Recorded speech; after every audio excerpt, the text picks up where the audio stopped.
Chapter 1104. Since when did the navigator become so important in her world? It was the kind of importance that was becoming more and more important. Lin Jie knew that the incident of Qin Ting being beaten up at the Beijing World Hotel wouldn't be able to be kept a secret. After all, most of those people were businessmen in Beijing. While their businesses weren't big, it was inevitable that word would reach the ears of the Lin family. However, the speed at which the news spread had left Lin Jie a little surprised. When her assistant came to tell her that her younger brother, ATM classmate, had beaten up Qin Ting, she couldn't help but sigh. Sure enough, the fastest speed in the world isn't the speed of light but the speed at which gossip spreads. For the next few days, her assistant would tell her about Qin Ting. "Boss Lin, your younger brother went over to beat up Mr. Qin again today, and he even brought his wife along with him. Boss Lin, your younger brother went over to beat up Mr. Qin again today, and not only did he bring his wife along, he even brought little Snack along with him. The beating was a little too harsh, and your younger brother was taken away by the police. His statement was recorded, and he was fined 5,000 renminbi. Boss Lin, your younger brother went over to beat up Mr. Qin again today, but this time, he didn't bring his wife and child along. Instead, it was Grandpa Lin. Boss Lin, your father, who is the chairman of the board, went to Mr. Qin's ward for a checkup this afternoon and pulled out Mr. Qin's 4-drip needle. Boss Lin, the chairman's wife, and your aunt also went to meet Mr. Qin. Your aunt even brought her beloved dog along, and it bit Mr. Qin. After that, your uncle brought Mr. Qin to get his vaccination." Boss Lin. Lin Jie's head started throbbing as she listened to the story. She used to think that everyone in her family was busy, but why were they so free now? Why did they have to visit Qin Ting every day? Boss Lin. Lin Jie had lost count of how many times her assistant had called out to her in such a tone after discussing work.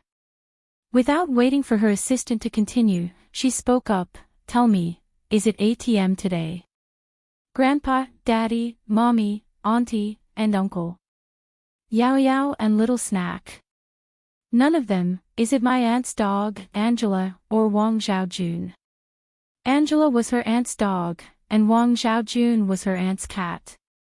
None of them. A deep frown appeared on Lin Jie's forehead. Who is that? Could he be our chauffeur? No, it's Mr. Xia. Mr. Xia. Lin Jie's leisurely twirling her brush suddenly froze. Seeing that she didn't say anything, the assistant thought that she didn't know who Mr. Xia was, so she said, "It's Mr. Xia Shangzhou. He found out about this and went to find Mr. Qin. I heard that he was very heavy-handed and almost crippled Mr. Qin. Fortunately, you asked me to send someone to keep an eye on Mr. Qin in advance and stopped Mr. Xia in time. Otherwise, Mr. Xia might not only pay for medical expenses, but he might even get into a lawsuit." It turned out that the GPS knew about this. Lin Jie was silent for a moment before she turned to her assistant and said, "I understand." The assistant didn't say anything else and left the office with the documents. However, Lin Jie wasn't in the mood to work anymore. She absent-mindedly stared at the document and flipped through page after page. Then, she saw a note. She had not read the words on the paper, but she could tell from the handwriting that it was Xia Shangzhou's handwriting. Chapter 1105. The brown sugar is in the third drawer of the second cabinet from the right of the dining room. Make sure to make brown sugar water during your menstrual period. It's very simple to make it. Just boil brown sugar, red dates, ginger, wolfberries, and a hard-boiled egg in a pot of milk for 15 minutes. You're already very beautiful. Even if you don't have any pretty clothes on, you're still the prettiest. So, don't sacrifice your warmth for the sake of elegance. I've bought a few blankets for you. Remember to leave one in each car. Tell your new assistant to dry clean them regularly. The medicine box is in the cabinet under the painting in the living room. I've changed the medicine inside to the latest ones. I've written down the usage of each medicine on a note, and the expiry date is also written on it. If you discover that they've expired, make sure not to use them again. Remember to prepare some fast food in the fridge. These are your favorite brands. At the end of the note were the names of dumplings, glutinous rice balls, and the like. This is the number for the property management. If you have any problems, you can call them directly. The property management in your neighborhood is very good, and they can solve most of your problems for you. Also, the water card, electricity card, heating card, and gas card are all in the small drawer above the shoe cabinet. The recipe for your favorite lean meat congee, red bean and lily congee, is as follows. Lin Jai flipped the note over and saw that the back of it was filled with the various recipes for congee. Lin Jai didn't bother looking at the contents anymore, but she stared at the note in a daze. Ever since she left his house, he hadn't contacted her at all. I wonder how he's doing at the moment. It had been some time since she last took a vacation, and she had just made a travel plan. Tomorrow, she would head to the North Pole to see the Aurora Borealis before heading to the United States. Her return would be 2 months later. Should she meet with him before she left? She had always been a decisive person, and this seemed to be the first time she had hesitated like this. 11 years ago, she realized that she liked Enchanting, so she immediately agreed to be with him. She couldn't forget that man for 11 years, but when she realized that everything was a scam, she unhesitatingly severed all ties between her and Enchanting. She had never felt so conflicted before. Even a simple meeting with the navigator, Lin Jai could clearly sense that something was amiss with her, but she wasn't too sure what it meant. She sat quietly in her office for a very, very long time before she finally picked up her phone and gave Xie Shangzhou a call. Forget it, since the bottom of my heart wants to see him so badly, I'll just meet him. After the call connected, it rang a few times, but no one answered. A slight frown appeared on Lin Jai's forehead. Recalling what her assistant had told her about Xie Shangzhou and Enchanting fighting, she couldn't help but worry. He couldn't have injured himself there, right? With such thoughts in mind, Lin Jai called Xie Shangzhou once more, but there was still no response. This seemed to be the first time in all these years that something like this had happened. When she called him, Lin Jai grew more and more nervous and uneasy. She recalled how Xie Shangzhou had left her an office phone number back when she was staying at his place. She quickly searched through their chat records, and when she finally found the landline number, she quickly dialed it. Chapter 1106. Hello, may I know who you are looking for?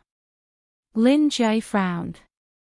Recalling that she was in an office, she assumed that it was Xie Shangzhou's colleague, so she replied, I'm looking for Mr. Realizing that the other party might not know who the navigator was, Lin Jai quickly swallowed her words and changed her words. Xie Shangzhou.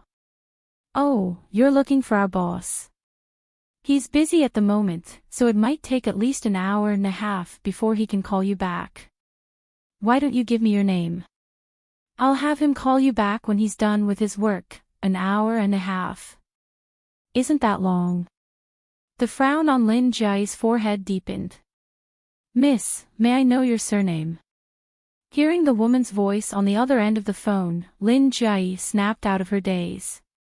She still didn't know what Xie Shangzhou was doing or his working environment, so she replied, Oh, there's no need for that. Why don't I trouble you to give me your company's address? I'll head over to look for him. All right, our address is... Hearing the woman's clear voice on the other end of the line, Lin Jai picked up a pen and smoothly wrote down the address on the paper. After hanging up the phone, Lin Jai checked the GPS and planned a smoother route without any traffic jams. After which, she picked up the landline on her computer desk and called her assistant, telling her that she wouldn't need to send her home tonight, and that she would be driving off first. Following the GPS, Lin Jai drove smoothly. Around 40 minutes later, she arrived at Xie Shangzhou's workplace. Perhaps due to the lack of funds to start his business, he rented a large factory.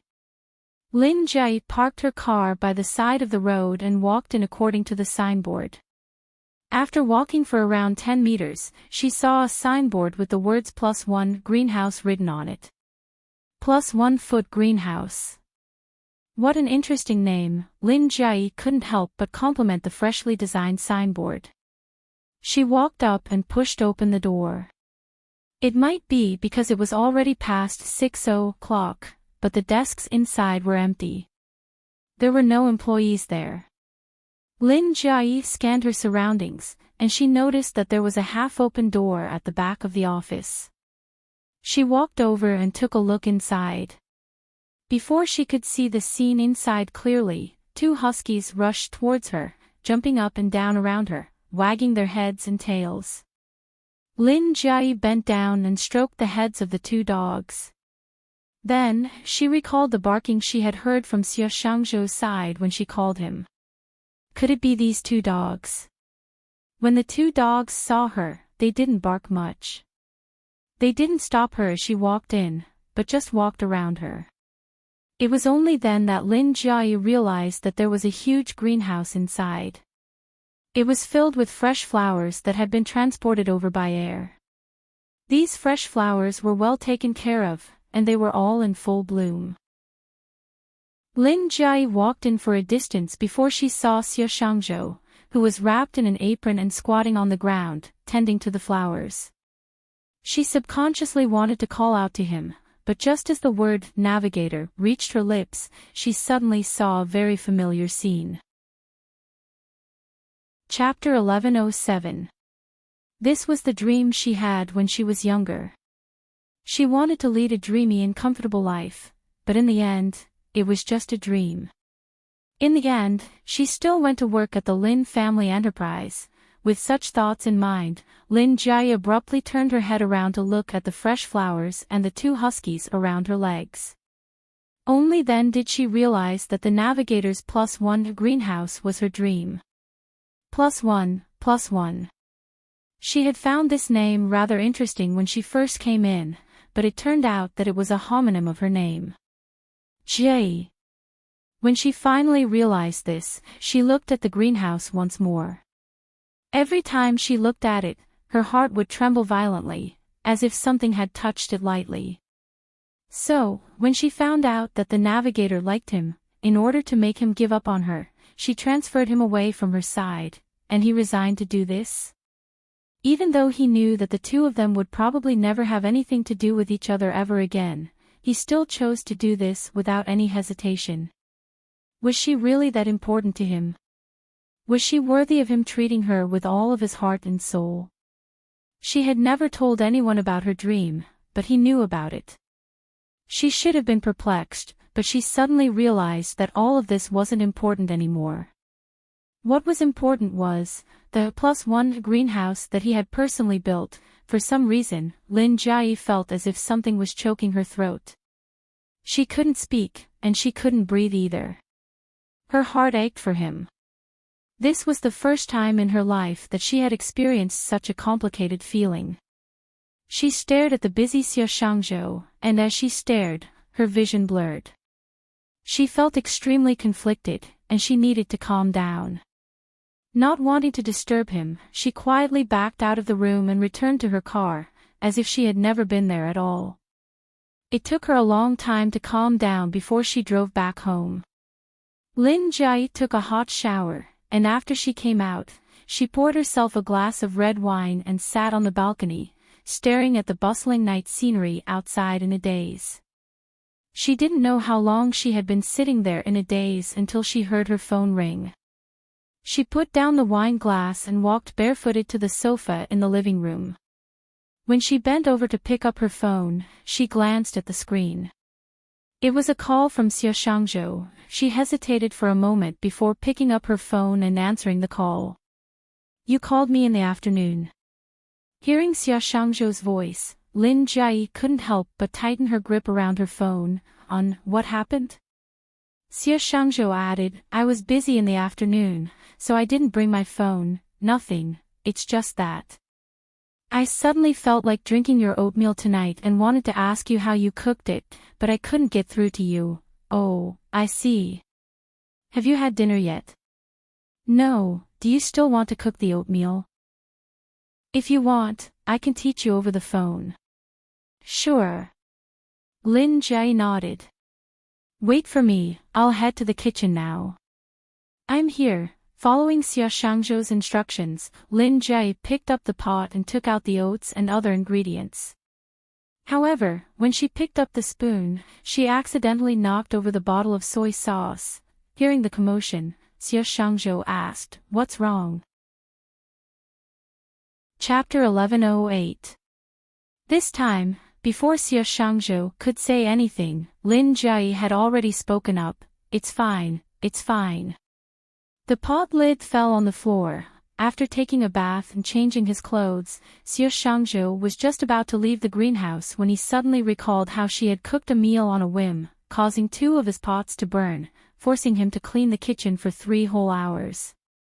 He couldn't help but berate himself for believing that she would listen to his instructions and cook oatmeal. So, he said, forget it, just leave it as it is. I'll go over and cook some porridge for you. Lin Jie glanced at the pot lid that she could pick up by bending down, and after a moment of contemplation, she replied, all right then. After which, she walked out of the kitchen and back to the balcony without picking up the pot lid. After hanging up the call with Xia Shangzhou, Lin Jie picked up her glass of red wine and continued sipping on it leisurely. Roughly 25 minutes later, someone knocked on her door. When she went to open the door, she remembered that she had changed the passcode to the house after learning of Qin Ting's deeds, but Xia Shangzhou still didn't know about it.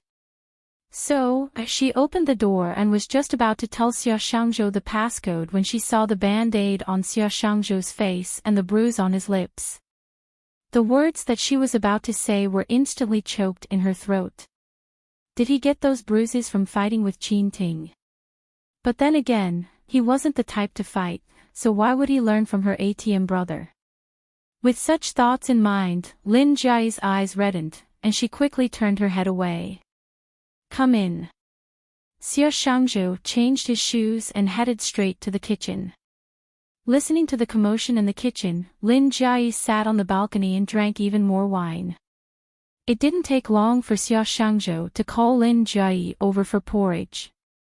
Lin Jie stood up and headed to the dining room, carrying the unfinished bottle of red wine and wine with her. Sitting at the dining table, she looked at the steaming hot oatmeal and poured herself a glass of wine. Then, she turned to Xia Shangzhou and asked, "Do you want a glass?" Xia Shangzhou didn't respond to Lin Jie's words. Instead, he reached out to take away Lin Jie's wine cup and said, "Have some porridge instead of wine." "It's fine. I can have porridge and wine at the same time." Lin Jie allowed the GPS to take the wine cup away before picking up the wine bottle herself. She gulped down a huge mouthful of wine before picking up a spoon and eating a mouthful of porridge. By the time Lin Jie finished the bowl of porridge, the entire bottle of wine was almost finished as well. She was a little dizzy, but her consciousness was very clear. She looked at Xia Shangzhou, and after looking at him for a while, she deliberately said drunkenly, "Little brother, how old are you?" Xia Shangzhou didn't respond to Lin Jie's words. Instead, he reached out to grab the wine bottle from her hand and said, "Stop drinking. You're already a little drunk." "I'm not drunk, you're the one who's drunk." As Lin Jie spoke, she hugged the wine bottle tightly in her embrace and pressed her face against it. Staring at Xia Shangzhou, she asked, "Sweetie, do you have someone you like?" Xia Shangzhou said nothing. Lin Jie asked, "Sweetie, why aren't you saying anything?" "Sweetie, who is the person you like?" Lin Jie asked the same question several times before Xia Shangzhou finally met her eyes. Perhaps it was because he thought that she was drunk that he dared to speak the words that he had never dared to say or even think about before, "I like you." After a moment of silence, he added, "The person I like is you, Lin Jie." Chapter 1109. Because I like you. He paused for a moment before continuing, but the person I like is you, Lin Jai. Lin Jai was taken aback. She could clearly feel her heartbeat speeding up, a speed that she couldn't control at all. It didn't take long for her to realize that she had exposed herself. Fearing that Xie Shangzhou would notice something amiss, she immediately pretended to be drunk once more. Staring at Xie Shangzhou, she intentionally rambled on, Lin Jai. This name sounds really familiar. I feel like I've heard it somewhere before. Lin Jai rubbed her glabella with a troubled look on her face. She muttered, I really do feel like I've heard it somewhere before, but I just can't recall where I've heard it before. Forget it, I won't think about it anymore. As she spoke, Lin Jai hugged the wine bottle tightly and turned to Xie Shangzhou with a drunken look on her face. Then, mister, how long have you liked her? How much do you like her? 6 years. I've liked her for 6 years. Even though Xie Shangzhou knew she was drunk and would forget everything he said when she woke up, he still stared into her eyes. As if he was making a sincere vow, he said solemnly and sincerely. If you want to ask me how much I like her, I really don't know. I only know that in these 6 years, there wasn't a moment when I didn't like her. Lin Jai's hand trembled, and she accidentally dropped the wine bottle onto the floor. With a resounding paw, the glass shattered all over the floor. It was fortunate that she was feigning drunkenness, so she could pass it off as an accident.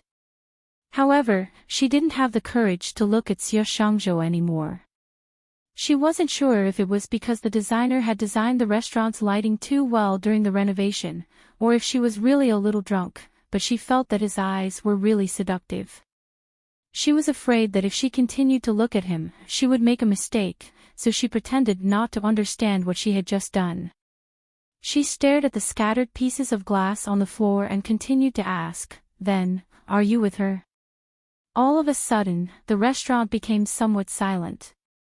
Lin Jai waited for a moment, but seeing that he wasn't saying anything, she discreetly lifted her eyes to look in Xie Shangzhou's direction. The young man lowered his head, and an aura of sadness and desolation began emanating from his body. Her heart felt as if it was being fiercely gripped by something, giving rise to a sharp pain. Her breathing stilled, and when she calmed down a little, her lips moved again. She wanted to ask him why he wasn't saying anything, but before she could say anything, he said, no. I haven't been with her. I didn't even dare to let her know that I liked her. Why? This was something that Lin Jai had always been curious about. The navigator had liked her for such a long time, but why hadn't he told her about it? In fact, he had been hiding it so well all this while. I don't want to cause trouble for her. I know where I stand, and I know that I'm not good enough for her. That's why I've always wanted to be by her side from the beginning until now. But in the end, she didn't want me to be by her side anymore. But it doesn't matter, as long as she's happy. It's always been that simple. After a pause, Xie Shangzhou continued. Also, she's so good, she deserves the best in the world, Chapter 1110. Tonight, before Kiki closed her eyes, she couldn't help but ask, Mommy, when will Daddy come to visit me? Even though Kiki would ask this question every day, Langnuan couldn't help but be affected by it. She paused in the middle of tucking Kiki in. It took her a while before she recovered and coaxed Kiki softly, It should be soon, Mommy, you say soon every time, but it's already been 3 5s. Kiki only knew how to count up to 5, so when she counted, it was just a few 5s and a few 5s. 3 5s meant 15 days. Half a month had passed. In the blink of an eye, he had already disappeared from Kiki and her world for half a month. It was just like back then, when he came to deliver supper to her one night, he vanished from her world the very next day. For an entire month, she didn't even know where he was. Mommy, you're hurting my hair, Keek's aggrieved voice snapped Lang Wan out of her reverie. She quickly apologized to Kiki before silently moving her arm away from Keek's hair. Mom, I really miss Dad. I told Lin Shi, and Lin Shi said that if I think my father is not good, I can give his father to me, but I thought about it and rejected Lin Shi, because I think my father is better than his father. Although Lin Shi's father often takes him to school, takes him to see pandas, and buys toys for him, I still think my father is the best. Mom, I really miss Dad. I told Lin Shi, and Lin Shi said that if I think my father is not good, I can give him his father. Hearing Keek's words, Lang Wan lowered her eyelids. Then, Mommy will bring you to the zoo this weekend to see pandas and buy you a doll, okay? Okay. Kiki was overjoyed. But a few seconds later, Kiki lowered her head again. But Mommy, I still want Daddy to accompany me. In the past, before Lu Benlai barged into their world, Kiki might have been curious about her father's existence, but she wasn't so reliant on him. He had accompanied Kiki for so long that she was already used to him being her father. Now that he had suddenly disappeared, it was indeed a very sad thing for Kiki. Lang Wan really wanted to say, okay, to Kiki, but she was afraid that he would never appear in their world again. If that were to happen, how would she tell Kiki about it? Lang Wan's silence caused Kiki to turn her head. Mommy, all right. Hearing Kiki's voice, Lang Wan subconsciously wanted to smile at Kiki and reply with a sure. But even though Kiki was still young, she vaguely sensed something. Before she could speak, her eyes reddened. Mommy, does Daddy not want me anymore? With that said, Kiki started crying. Does Daddy think that I'm bad for not eating carrots, so he doesn't want me anymore? Mom, tell Dad that I'll eat carrots obediently in the future. Can you let Dad come back? Lang Wan's heart clenched, and in the next second, she spoke up, no, no. Why would Daddy not want Cuckoo? Daddy is a busy man, and he needs to work. Think about the toys that Daddy has given you, you can only get them through work. If you don't allow Daddy to work, how is Daddy going to buy you toys in the future? Chapter 11:11. Really? Hearing Lang Wan's promise, Kiki smiled through her tears. Lang Wan continued coaxing Kiki to sleep. It didn't take long for Kiki to fall asleep. But before she fell asleep, she still opened her eyes groggily to look at Lang Wan. Mommy, remember to tell Daddy that Kiki doesn't want toys anymore. Kiki wants Daddy. That way, he won't have to work like this anymore. Hearing Kiki's words, Lang Wan's eyes reddened. However, she still forced out a smile and said, all right. Only then did Kiki close her eyes and fall asleep peacefully. After Kiki's breathing stabilized, Lang Wan quietly got up and walked out of Kiki's room. The auntie was on leave today, so Lang Wan was the only one left in the living room.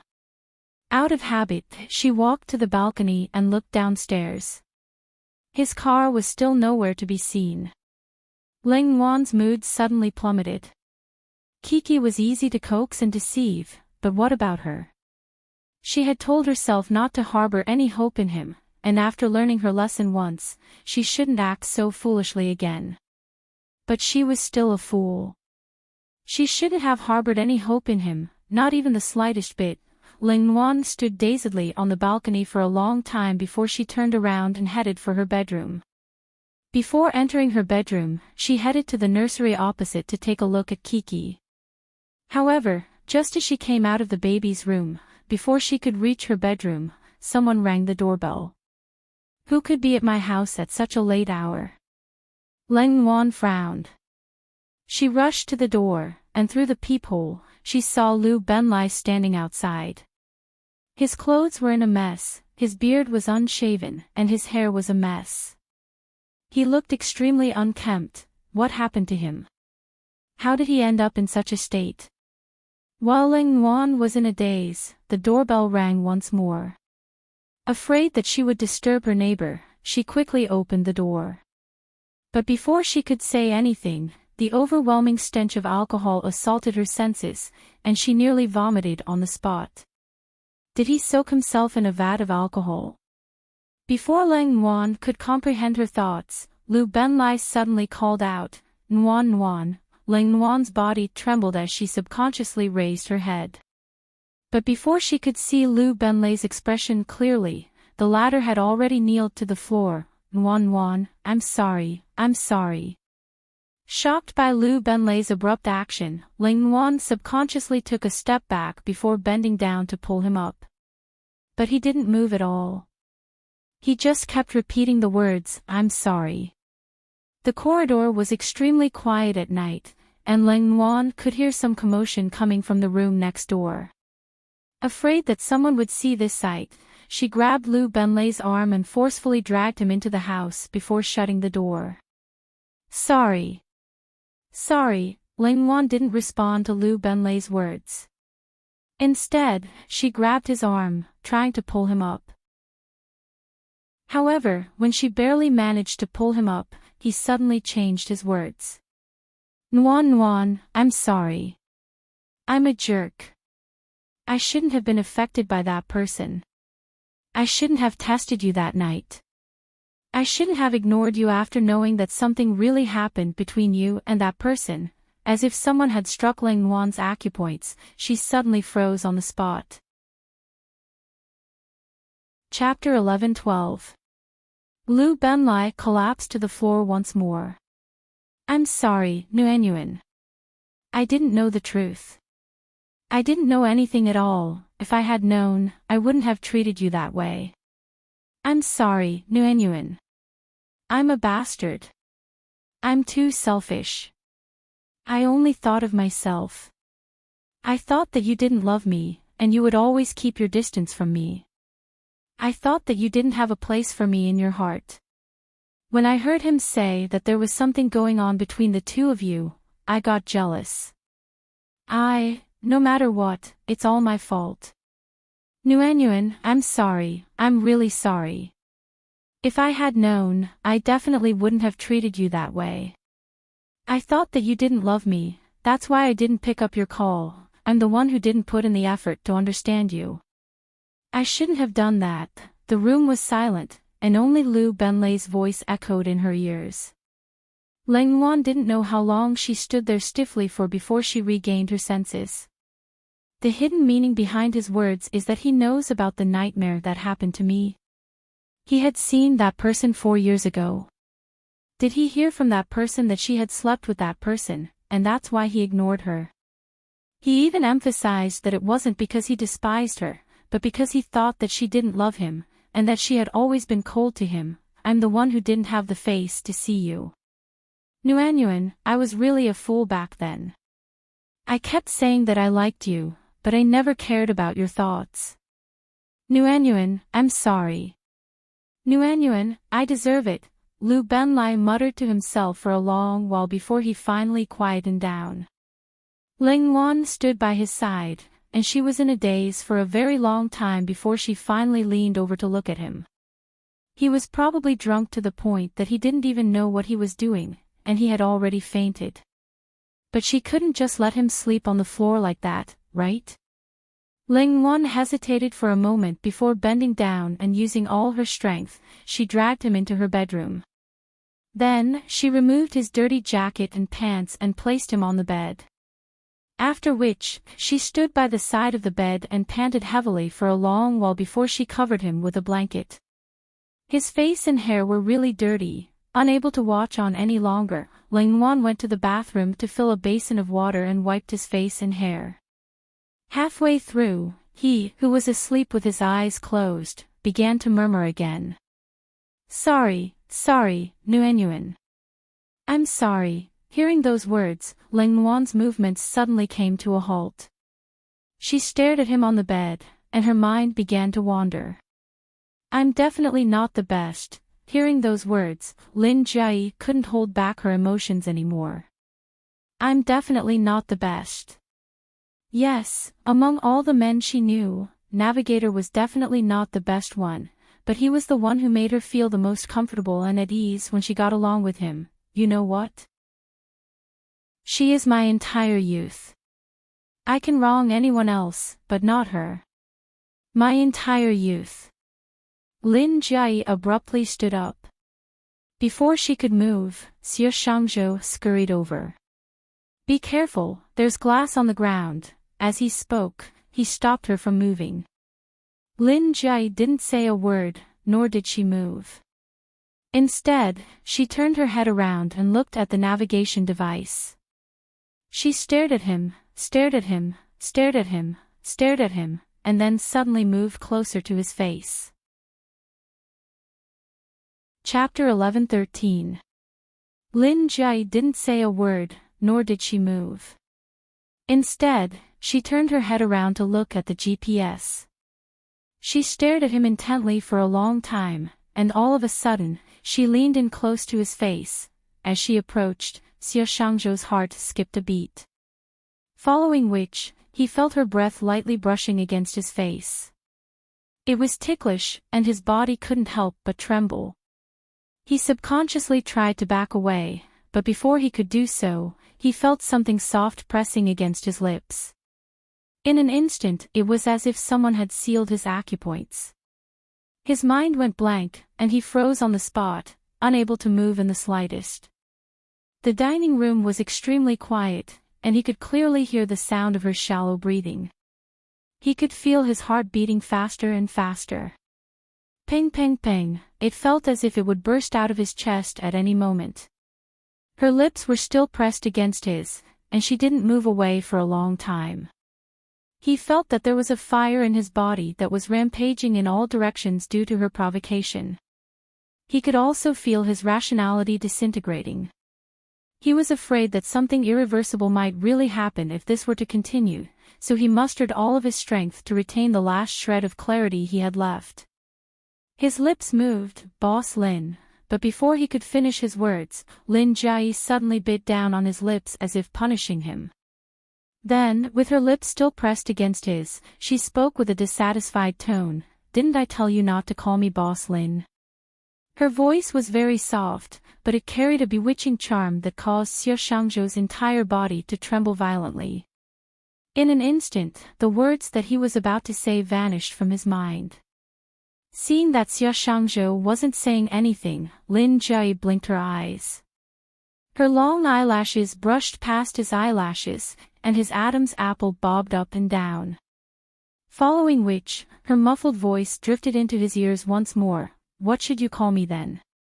Xie Shangzhou felt his legs turn to jelly, and the bones in his body felt like they were about to go limp from her teasing. He did not speak. His rational mind told him to avoid her, but no matter how many times he tried to move, his feet felt like they were nailed to the ground. He could not move at all. Before he could say anything, Lin Jie spoke up once more, Xie Shangzhou's breathing became stifled. "Jie, stop fooling around." What about me?" Lin Jie's tone suddenly turned domineering. "What did I do? Which eye of yours saw me messing around?" As she spoke, Lin Jie pried open Xie Shangzhou's lips and plunged her tongue into his mouth. Xie Shangzhou subconsciously tilted his head backward, but his dodging infuriated Lin Jie. Without any hesitation, she bit down viciously on his tongue, causing him to instinctively pull his head back in pain. Satisfied, Lin Jie loosened her grip on his tongue before grabbing his collar and pushing him toward the dining table by the side. Then, she pressed her body against his and pressed her lips against his. Xie Shangzhou felt the remaining rationality in his brain slowly dissipating. Although he tried very hard to keep himself calm, he was not a saint after all, nor was he a Lu Xiaohui who would not be disturbed even when he was in love. Moreover, the woman in front of him was the woman he had silently loved for 6 years. Chapter 11:14. He stared into her eyes for a moment. Then he pressed her head down and raised his head slightly to kiss her lips. Unlike when she kissed him earlier, he didn't remain stiff like before. Even though he had never kissed a woman before, he instinctively sucked on her lips and tongue. As the kiss went on, both their breaths became unstable. He wasn't drinking, but the sweet fragrance of red wine in her mouth left him intoxicated. His hands moved restlessly up her back and around her waist. At the same time, her hands also climbed up his shoulders and reached for his chest. Her fingertips were very soft, and as she touched him, he abruptly grabbed her waist and flipped her over, pinning her beneath his body. It didn't take long before one piece of clothing after another fell onto the snow-white marble floor. Lin Jie couldn't remember the details clearly, but she remembered that Xie Shangzhou wasn't as gentle as he used to be. He didn't go easy on her, causing her to feel a little pain all over. In fact, she couldn't even remember how they returned from the dining room to the bedroom. All she remembered was that it hurt a little. Perhaps he didn't expect that she hadn't slept with Enchanting before. She was stunned for a moment before she continued on. Perhaps it was because she was getting on in years and her stamina was failing, or perhaps it was because he was 2 years younger than her and was still in the prime of his youth, but in the end, she suddenly felt a little regretful that she had kissed him out of impulse. He tossed and turned for the better part of the night before he finally stopped. He seemed to be very satisfied, and lay down beside her, snoring away. However, Lin Jie couldn't fall asleep no matter how hard she tried. She lay on the bed for a while before she pulled off the blanket, pulled out a bathrobe, and walked into the bathroom. When she looked into the mirror, she realized that her fair skin was covered with bruises. After settling Lu Benlai down, Ling Wan headed to the nursery and squeezed in with Kiki for the night. Although she said that she squeezed herself for a night, in fact, she didn't sleep at all. Her mind was in a mess, and all kinds of thoughts came to her mind endlessly. Every time she was about to fall asleep, she would wake up from her dream, then close her eyes and let her imagination run wild for a long time. She would fall asleep again and wake up again. She didn't know how many times this had happened, but the sky outside the window was finally bright. Unable to fall asleep, Ling Wan climbed out of bed and headed to the master bedroom to take a look. Lu Benlai was sleeping soundly, so she didn't disturb him. Instead, she quietly closed the door and headed to the bathroom in the living room to wash up before heading to the kitchen to prepare breakfast. When she finished preparing breakfast and was about to wake Kiki up, she heard the door to the baby's room open. Kiki came out barefooted and ran straight to the master bedroom, shouting, "Mommy!" Kiki. Afraid that Lu Benlai would wake up, Ling Wan subconsciously called out to stop Kiki. However, she was still a little too slow. Coco had already pushed open the door and leaped into the room, only to see Lu Benlai lying on the bed. "Daddy!" Coco called out happily. Ling Wan hurriedly stopped Coco. "Daddy is sleeping, Coco. Don't disturb him." Hearing those words, Coco immediately stopped shouting. However, she continued to linger by the bed, staring at Lu Benlai, unwilling to leave. "Kiki, come out to eat with Mommy." Chapter 11:15. Kiki, if you don't eat, Mommy will tell Daddy when he wakes up. Daddy will surely dislike Kiki. Hearing those words, Kiki was finally persuaded. "Mommy, Kiki will be obedient. Kiki will go and eat, but can Kiki say good morning to Daddy?" "Sure." Ling Wan paused for a moment before adding. "But you mustn't wake Daddy up. Daddy drank a lot, so he must be feeling terrible right now. If you wake him up, Daddy will have a headache." "How painful is a headache? Is it like my stomach ache?" Ling Wan didn't know how to answer Kiki's question, so she replied ambiguously, "More or less." Realizing that Kiki had diverted the topic, Ling Wan quickly changed the topic. "Kiki, hurry up and say good morning to Daddy. We're going out for breakfast." Kiki nodded obediently before walking up to Lu Benlai and whispering softly, "Daddy, good morning." Kiki kissed Lu Benlai on the cheek before allowing Leng Yuan to lead her out of the bedroom. Throughout the meal, Kiki kept asking questions. Mommy, when is Daddy going to wake up? Mommy, I'm going to kindergarten soon. Why isn't Daddy awake yet?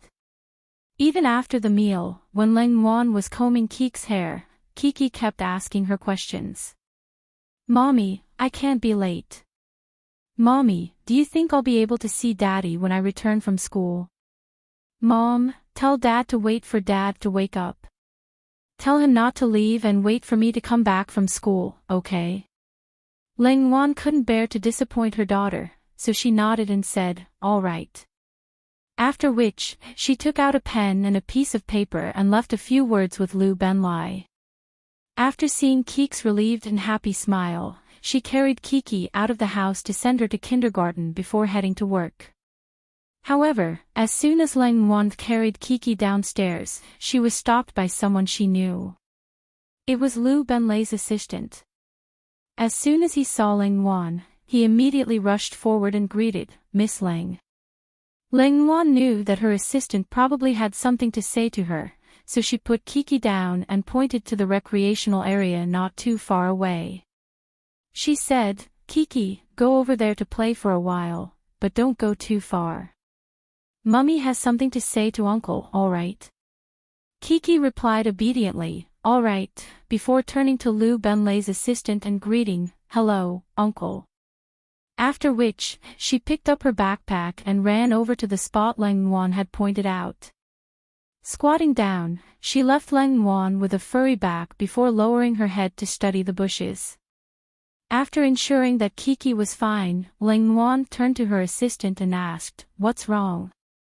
Miss Leng, is President Lu here? Leng Yuan nodded.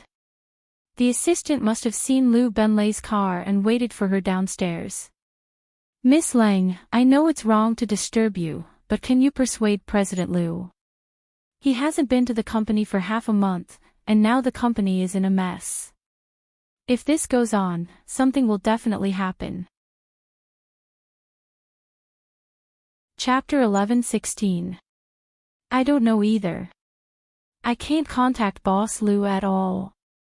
I only know that he made a trip to your hometown a while ago, then another trip to your old home. After that, he stopped going to the company. I called him a few times, but every time he picked up, he would always look drunk. He either couldn't understand me, or he would say something like, I'm sorry, I don't have the face to see you. Yesterday, it was the driver who told me that someone called him in the middle of the night and asked him to fetch Boss Lu. Then, he sent Boss Lu here. That's why I came here early in the morning to wait, so that's what happened. In other words, the reason why he didn't appear at my place was because he found out about that matter. And then, he kept soaking in the wine vat. Leng Yuan was silent for a moment before replying to the assistant, I'll try my best to persuade him, but I can't guarantee that it'll work. Miss Leng, please don't say that. I'm sure your persuasion will work. Even though I don't know what exactly happened 4 years ago, I'm sure that Boss Lu has been waiting for you all these years. At this point, the assistant paused for a moment before continuing. I don't know what happened 4 years ago that caused you to leave, but all these years, Boss Lu has been waiting for you. I've spent the most time by Boss Lu's side, and every time he gets drunk, it's because of you. There was also one Christmas when he suddenly passed by Chang'an Street and asked me to stop. After that, he got out of the car and stood by the roadside for a very long time. Boss Lu has always remembered your birthday. Every year, he would personally buy you a present on your birthday.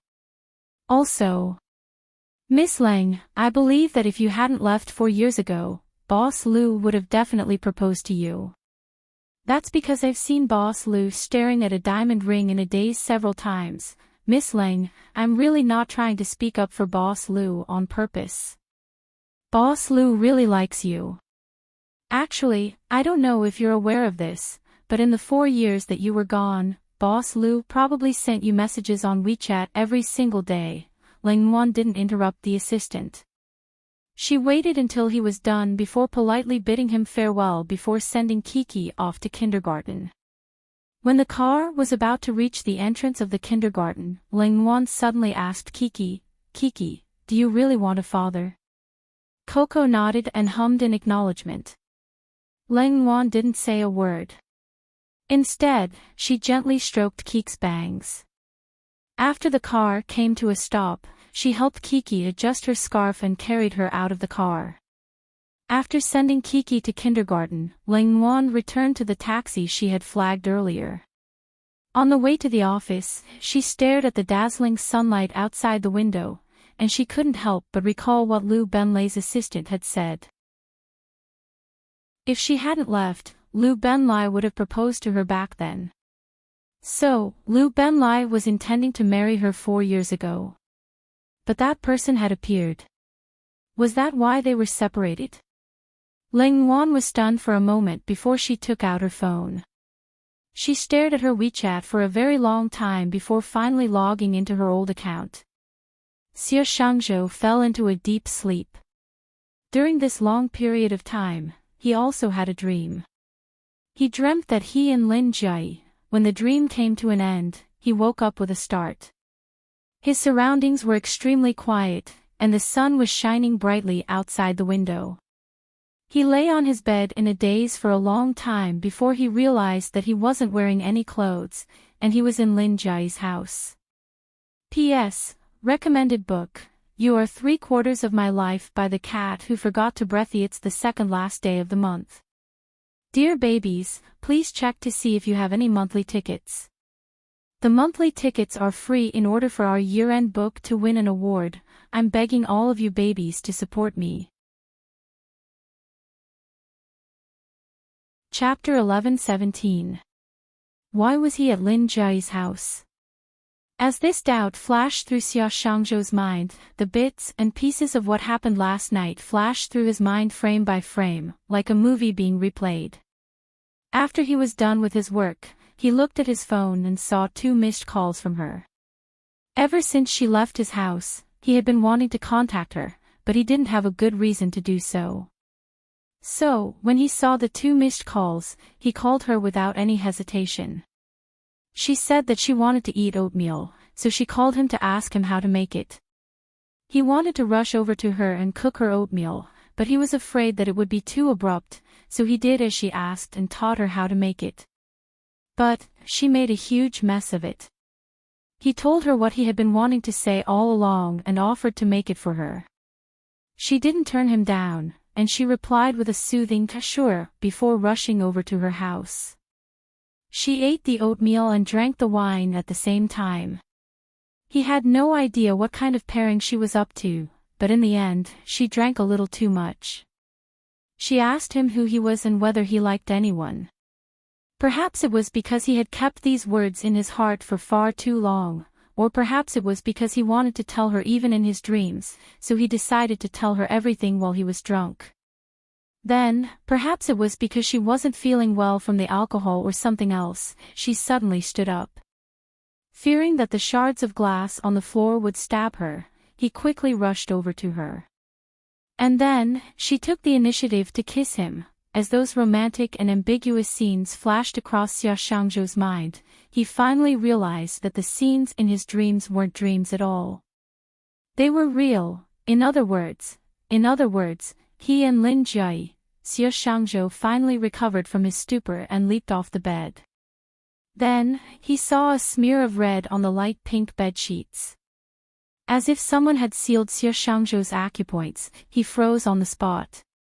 So, she used to like Enchanting so much, even going out with him twice, and each time, it was for such a long period of time. But between the two of them, there wasn't. It wasn't because he cared about such things, but because he never thought that he would be her first man. Xie Shangzhou couldn't tell if he was panicking or ecstatic. In short, his emotions were indescribably complicated. It took a long while before Xie Shangzhou finally recovered from the shock. Without even putting on his clothes, he began searching the entire room for Lin Jie. In the large room, there was nothing but emptiness. Other than him, there was no sign of her. Where was she? Where did he go? Could it be that after waking up and seeing him beside her, she thought of the mistake she made after getting drunk and decided to walk away? Xie Shangzhou wandered around the room like a headless fly. Finally, he found his phone on the dining table. He frantically dialed her number again and again, but the response he got was always the same: "Sorry, the number you dialed is currently unavailable." Turned off.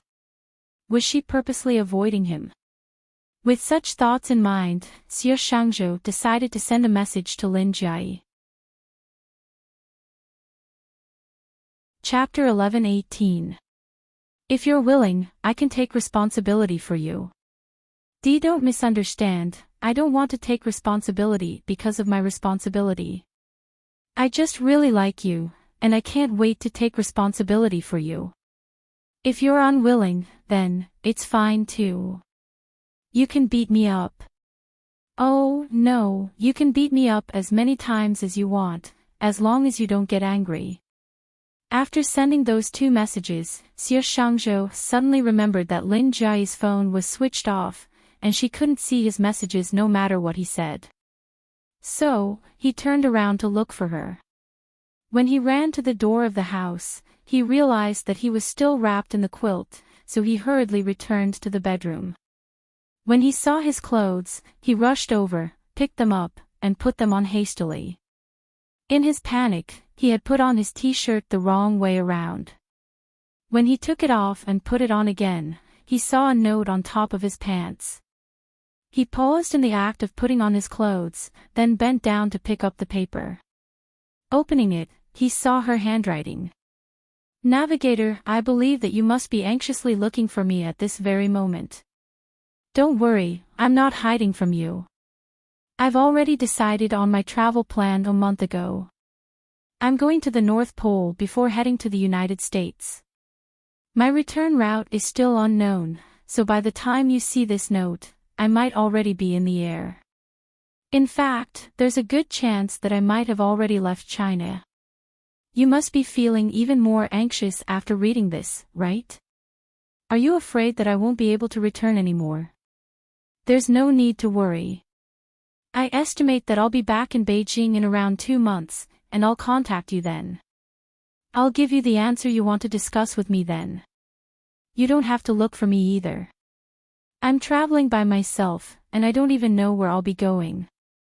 So, even if you come looking for me, you might not be able to find me. Just stay in Beijing and work hard on your business. I also need some time to see through some things. I look forward to our next meeting. Lin Jiayi. After putting down the note, Xie Shangzhou realized that he had been too anxious earlier, that he had neglected a paper bag placed beside his clothes. He opened it, and it was filled with his underwear and toiletries. So, before she left, she had already prepared the things that he would need when he woke up the next day. Xie Shangzhou looked at those things and the note she had left behind, and his heart suddenly calmed down. All right, I'll listen to you then. I look forward to our next meeting. Jiayi. After Lang Nuan logged into WeChat, her phone kept ringing non-stop. In the end, her phone's screen froze. Even after she arrived at the company and paid the bill, her phone still rang. As soon as Lang Nuan entered the office, she was immediately summoned to a meeting by her superior. The next time she was free was lunchtime. While she was waiting for the takeout, she remembered that she had logged into WeChat in the morning, so she opened WeChat to take a look. There were so many unread messages that she was dazzled. For a moment, she didn't know where to start. She sorted out her thoughts and decided to start from the news about her roommates. Regardless of whether it was Shi Yao, He Tian, or Jiang Yu, they had been sending her messages all the time, wishing her well on her birthdays and holidays. Chapter 11:19. As she hadn't logged into WeChat for a long time, the order of the messages she received were all messed up. Lang Nuan read them from the bottom to the top. Nuan, do you still remember? 5 years ago today, we went to eat hot pot together. It happened to be your summer vacation that day. After eating hot pot, we even went shopping together. I bought you a very beautiful dress. Nuan Nuan, I swiped the screen 350-47 times today before I saw your reply. Nuan Nuan, you've left me for 4 years, 1 month, and 3 days. Nuan Nuan, how was your day today? I was the same as always. I woke up at 8 a.m. and arrived at the office at 9 a.m. I was busy the entire morning, and in the afternoon, I met the president of a bank. The weather was good, and I happened to pass by G University, so I went for a walk. G University hasn't changed much from before. Wherever I go, it's as if I can see your shadow. Oh, that's right, I met an especially beautiful and obedient little girl today. She got lost, so I sent her home. Nuan Nuan, I've said so much, but I don't know if you can see it. Perhaps you can see it, but you just don't want to talk to me after you see it. Nuan Nuan, I miss you, but I don't know if you miss me. Nuan Nuan, I'm sorry. I can't even remember how many times I've apologized to you. Nuan Nuan, it's been 1,460 days since you left, but I'm still waiting for you. Nuan Nuan, I believe that our story is not finished yet. One day, we can say long time no see to each other. Nuan Nuan, I saw a girl today. Her back looked very much like you. I ran over happily and called her Nuan Nuan. But when she turned around, I realized that I had recognized the wrong person. Nuan Nuan, how I wish that time could be reversed. If time could be reversed, I would never allow you to call me 100 times without me picking up.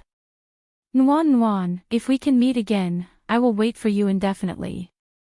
What do you mean by asking me to stay 99 times and giving up 100 times? To me, it doesn't exist. I've lost once, I won't let myself lose again. Nuan Nuan, it's been 997 days since you left, but I'm still waiting for you. Nuan Nuan, how are you doing now? I've slowly accepted the fact that you've left, but I still miss you every day. Nuan Nuan, I still love you very much. It's the 100th day since you left. Nuan Nuan, today is your birthday. Happy birthday.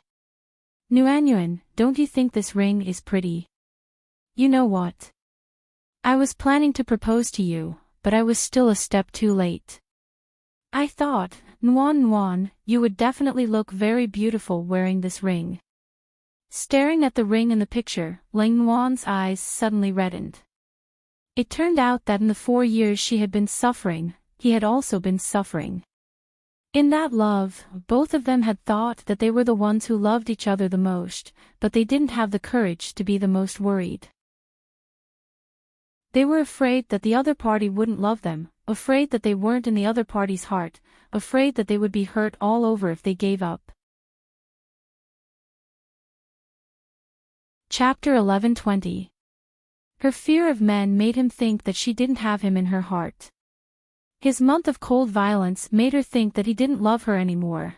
Neither of them had thought of asking each other about their true thoughts. They were afraid that the other party's true thoughts would be the answer that they feared the most. Thus, the two of them gradually drifted apart. Indeed, did he love her 4 years ago? Perhaps he did. Perhaps he had loved her a long time ago. Otherwise, he wouldn't have saved her without any hesitation when he saw the fire at the hot spring resort. Did she love him 4 years ago? She loved him too, but that nightmare didn't give her the courage to do so. Both of them loved each other back then, but their love back then was childish and weak. But what about now? He still loved her, didn't he? Otherwise, why would he wait for her for 4 years? Why would he tirelessly watch over her downstairs every day? Why would he try to understand her past? Perhaps women were just that unreasonable at times. Even though there were things that they could talk about, they just had to wait for the other party to understand them. Perhaps the essence of the matter wasn't that important anymore. What was important was that women wanted to know whether the man really cared about them or not. And she still loved him, didn't she? Otherwise, why would she endure so much hardship to give birth to Kiki and raise her?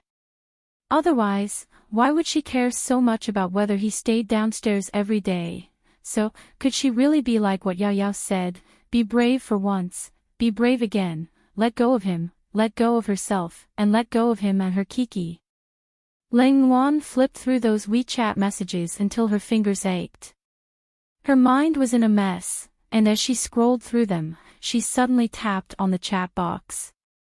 Lu Benlai. Why don't we make a bet? She stared at the message for a very, very long time. Then, she pursed her lips and tapped on the send button.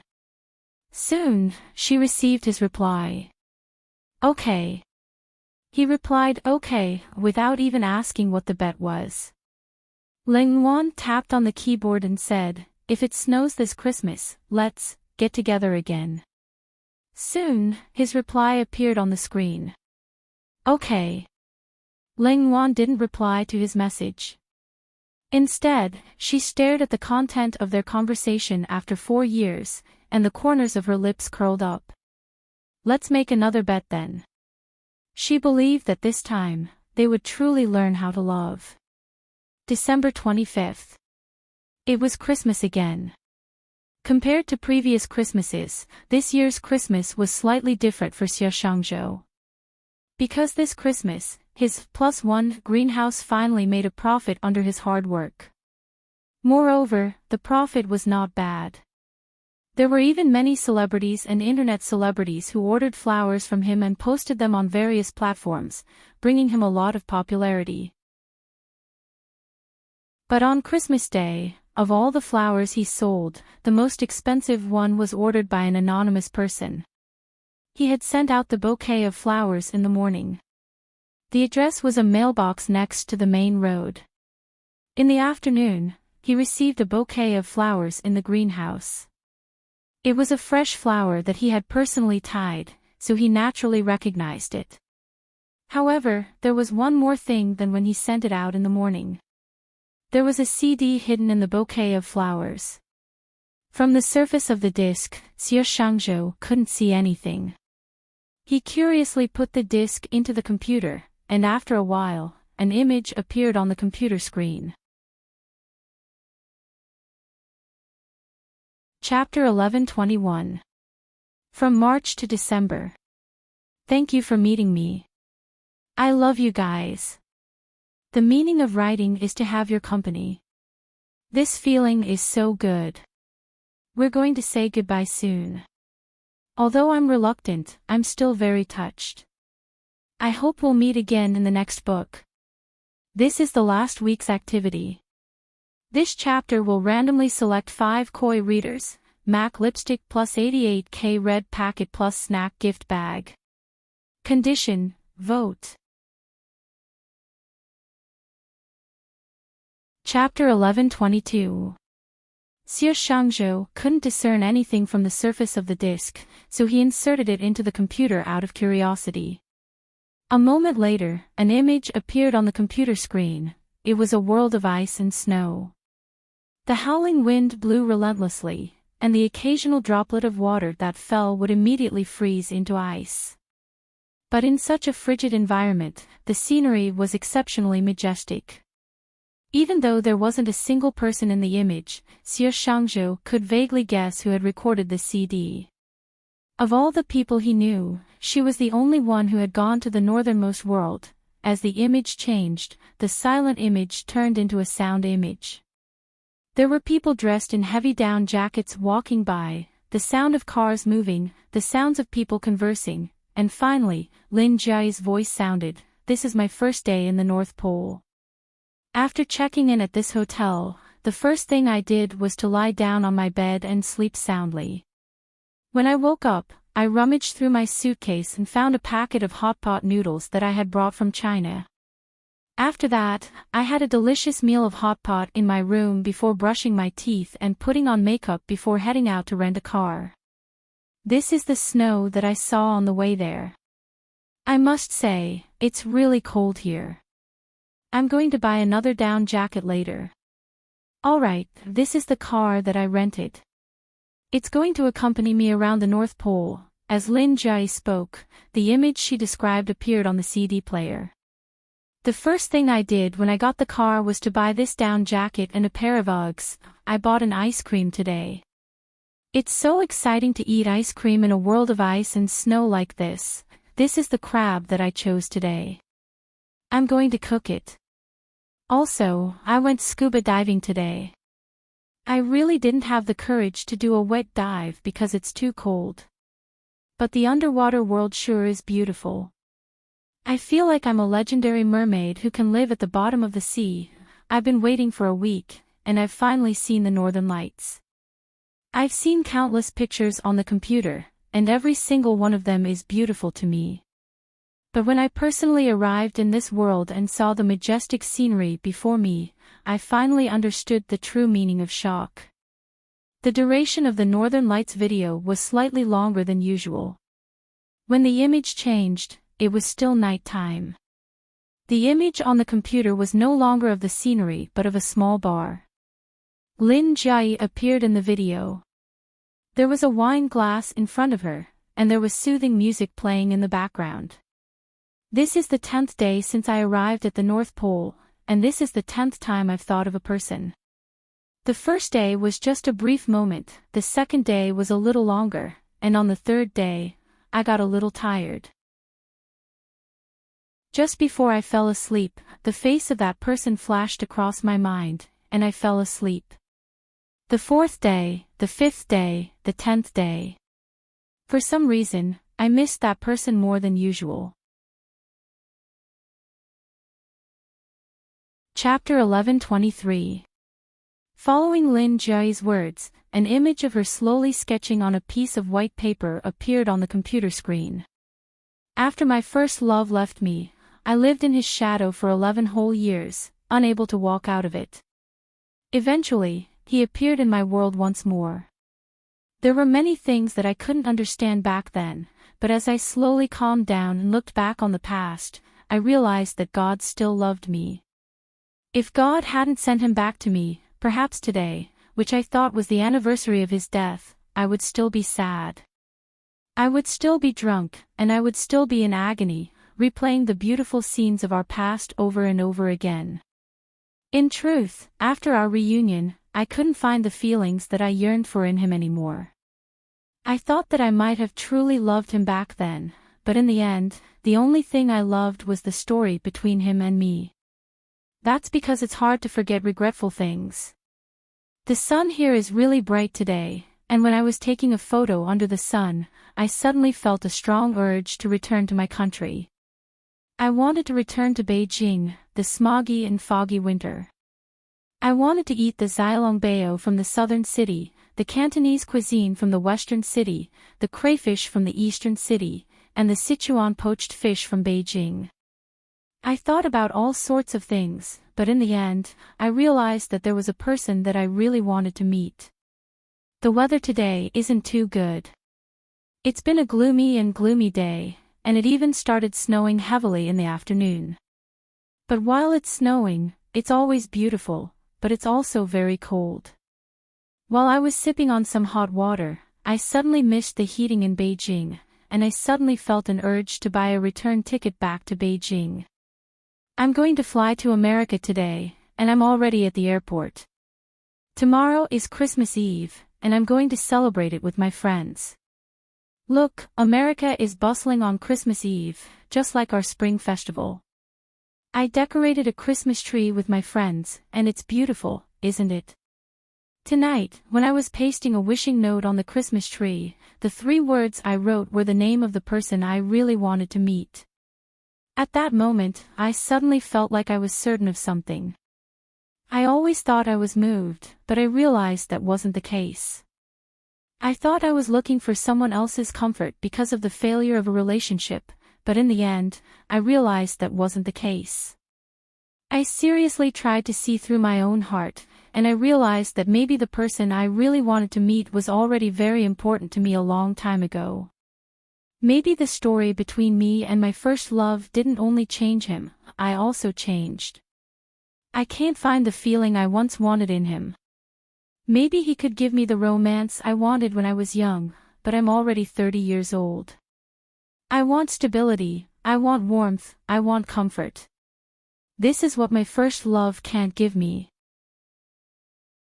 Christmas Eve has passed, and today is Christmas Day. In the first second of Christmas, I can't wait to end this journey again, and I want to return to Beijing, because I miss him. The video came to an abrupt end, and a line of handwritten song characters appeared on the screen. Navigator, Merry Christmas. Xie Shangzhou stared at the image of Lin Jiayi standing in front of the floor-to-ceiling window for a very long time. Eventually, he couldn't help but reach out to touch her face on the screen, and as he did so, his lips curled up into a smile. Mary. Chapter 11:24. Ling Wan had promised Kiki to make dumplings for her on Christmas, so after she finished her work, she knocked off early to fetch Kiki from kindergarten before heading to the supermarket to buy some dumpling wrappers, minced meat and chives. While they were making the dumplings, Kiki had been playing with the dumpling wrappers by the side. She made a puppy that didn't look like anything, and she even made a white rabbit. She passed the beautiful white rabbit to Ling Wan and said in a cute voice, "This is for Mommy." After which, she picked up the dumpling wrapper that Kiki insisted was a puppy and said, "This is for Daddy." Amused by Kiki's words, Ling Wan continued wrapping the dumplings. Soon, she was done wrapping the dumplings.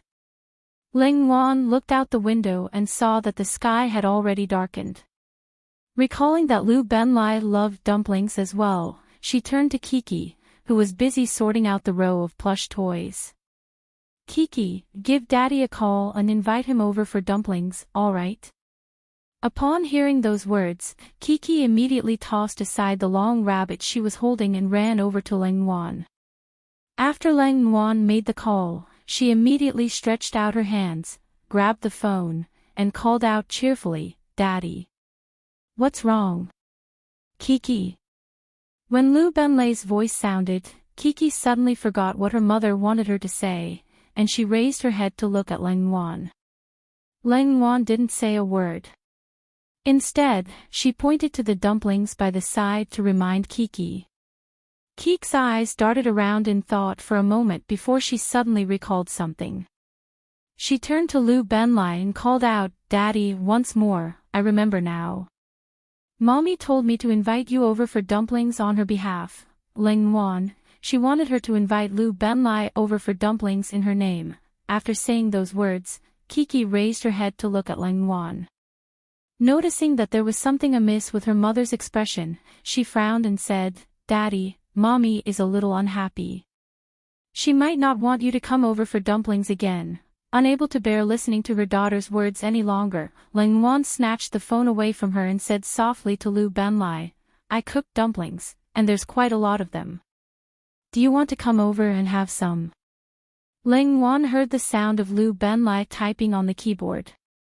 Thinking that Lu Benlai was still busy with work, she added, "If you're busy, then, there's no rush." Before Ling Wan could finish her words, Lu Benlai had already interjected. "I'll be there in a moment." "All right, I'll cook the dumplings later too." "Okay." After hanging up the call, Ling Wan glanced out of the window. Compared to the day, there were still no signs of snow. Roughly 20 minutes later, Ling Wan received a message from Lu Benlai informing her that he was almost at the entrance of the neighborhood. She immediately headed to the kitchen to cook the dumplings. By the time the water boiled, Lu Benlai had already arrived. Ling Wan turned around to look at the living room through the open kitchen door. Lu Benlai was already squatting in front of a row of plush toys, listening to Coco's lecture like a student. Lu Benlai was dressed in a suit, and he was squatting on the floor. It was a stark contrast to the plush toys around him, but for some reason, it was a heartwarming sight. Chapter 11:25. When the piping hot dumplings were placed on the dining table one by one, Lu Benlai brought Kiki to wash her hands. Ling Wan placed the plates on the table and sprinkled them with vinegar. At this moment, Kiki and Lu Benlai walked out of the bathroom one after another. But as soon as they arrived at the dining table, Kiki suddenly let go of her father's hand and ran to the balcony. "Kiki, come and eat." Before Ling Wan could finish her words, she looked at Kiki's eyes, and at the same time, she also looked out the window. Then, her entire body froze. Lu Benlai glanced at Ling Wan in bewilderment, and noticing that there was something amiss with her expression, he asked, "What's wrong?" Following her gaze, he looked out the window, and just like her, he froze as well. At some point in time, heavy snow had started falling from the window. Fluttering and rustling, it was like a scene from a TV drama. Lu Benlai and Ling Wan stared out the window for a very, very long time before they finally recovered from their daze and slowly turned to look at one another. Lu Benlai, it's snowing. Ling Wan glanced out the window for a moment before replying, "Yes, it's snowing." "It's really snowing." Ling Wan stared at the drifting snow, and as she stared at it, she suddenly recalled that Christmas many years ago. The young man who created artificial snow at school. Tears welled up in her eyes, but her lips still curled up. After 7 years, she was saying the words she had said back then. She said, "I'm willing to admit defeat. Yes, I'm willing to admit defeat, and I'm willing to admit defeat." By the time Xia Shangzhou was done with his work, it was already midnight. He dragged his fatigued body home, took a hot shower, and collapsed onto his bed, intending to sleep. But when he recalled Lin Jiayi's CD, he couldn't help but place it on his laptop and project it onto the wall, watching it from start to end. Once wasn't enough, so Xia Shangzhou played it a second time. After listening to it for an unknown number of times, he finally fell asleep even though his laptop wasn't switched off. The next morning, Xia Shangzhou was awoken by knocking on his door. He stood up in a daze and went to the bathroom to squeeze out some toothpaste. Then he bit on his toothbrush and walked to the door. With a muffled, "Who is it?" he opened the door, and before he could even open his eyes, an oversized red suitcase was pushed into his room.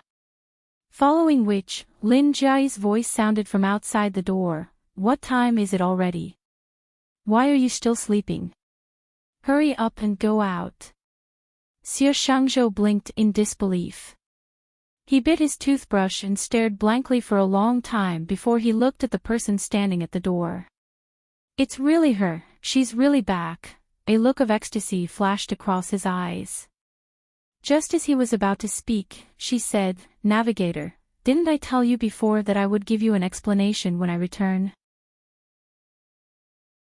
I'm here to give you an explanation. Hurry, follow me." As she spoke, Lin Jiayi grabbed Xia Shangzhou's arm and dragged him out. "I haven't finished brushing my teeth, and I haven't put on my clothes." "Then hurry up." "Navigator, are you done yet?"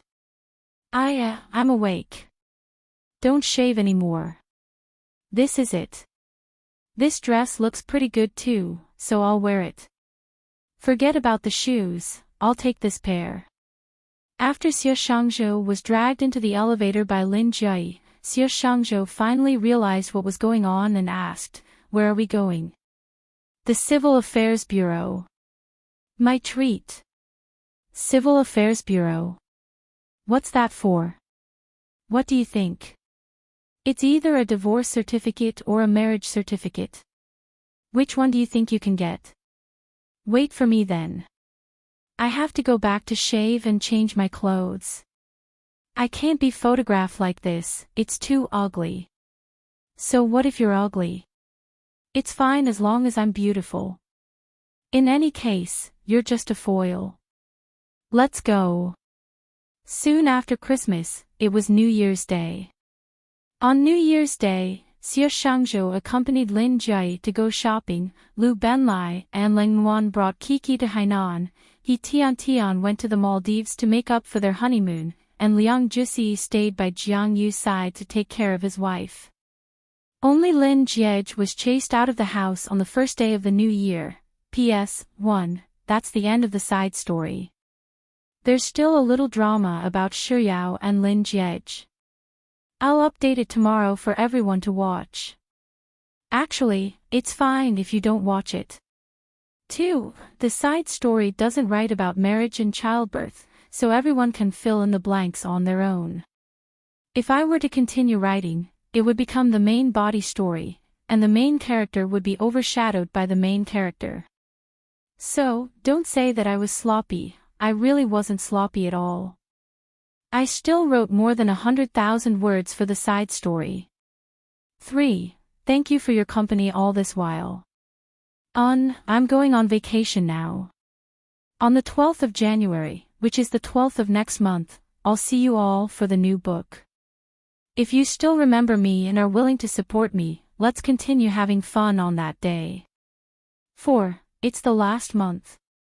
We've worked so hard for this book, so I hope that this month, if you have the votes, you can still vote for this book.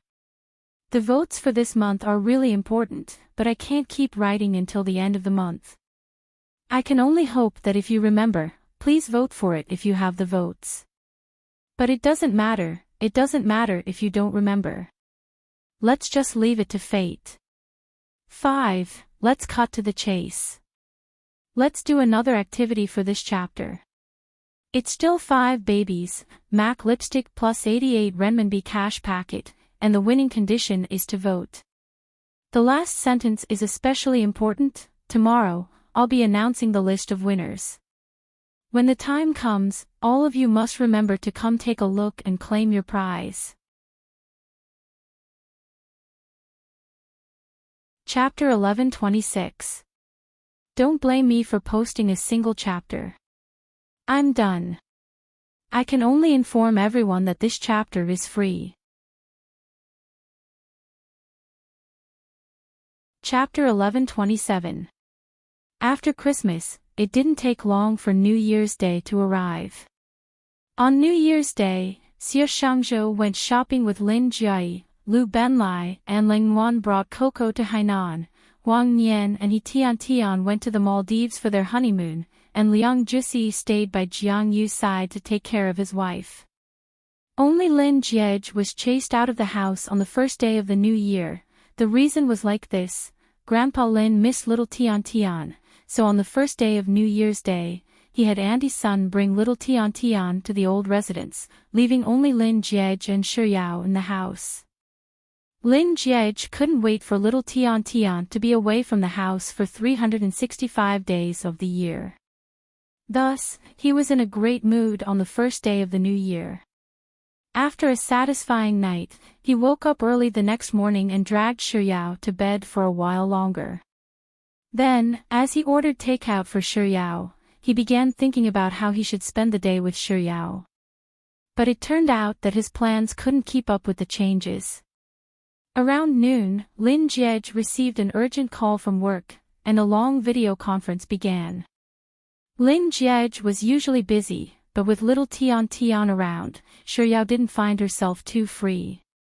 Now that little Tian had gone to her grandfather's place and Lin Jie was busy working in the study, Shuyao couldn't help but feel a little bored. Nestled on the sofa and finished a large plate of fruits, she suddenly recalled that the changing room in the secondary bedroom was filled with unwanted items. She had been wanting to tidy them up, but she didn't have the time to do so. Thus, in order to pass the time, she found a few large boxes and headed to the secondary bedroom.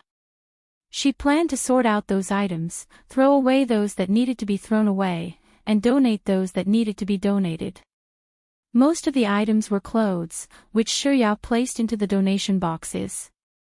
Other than that, there were also some daily necessities that Shuyao chose to throw away. However, there were also some electronic items that had been eliminated. Shuyao wasn't sure if there was any important information stored in them, so she opened each and every one of them before sorting them out. When she found an old phone, Shuyao plugged it in without any hesitation. When the phone automatically turned on, the screen showed that she needed to enter a password. She recognized that this was the phone that Lin Jiej had used in the past, so she started from 111,111 and tried it one by one.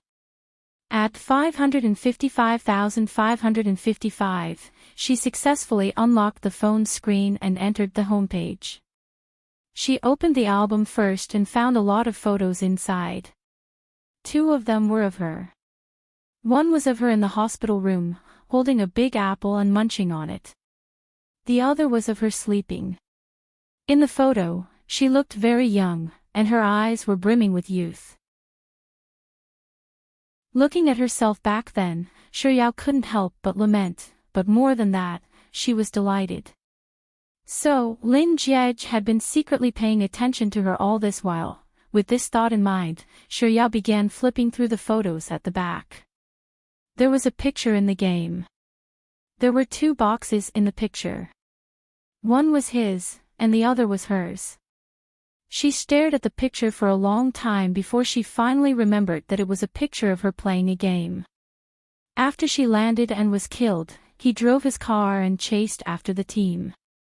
After killing them, he ran in front of her and killed himself with a grenade.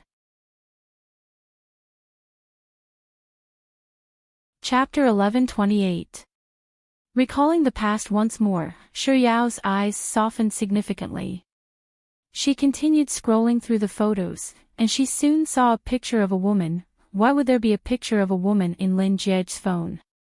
Shuyao, who was still feeling a little touched a moment ago, immediately frowned.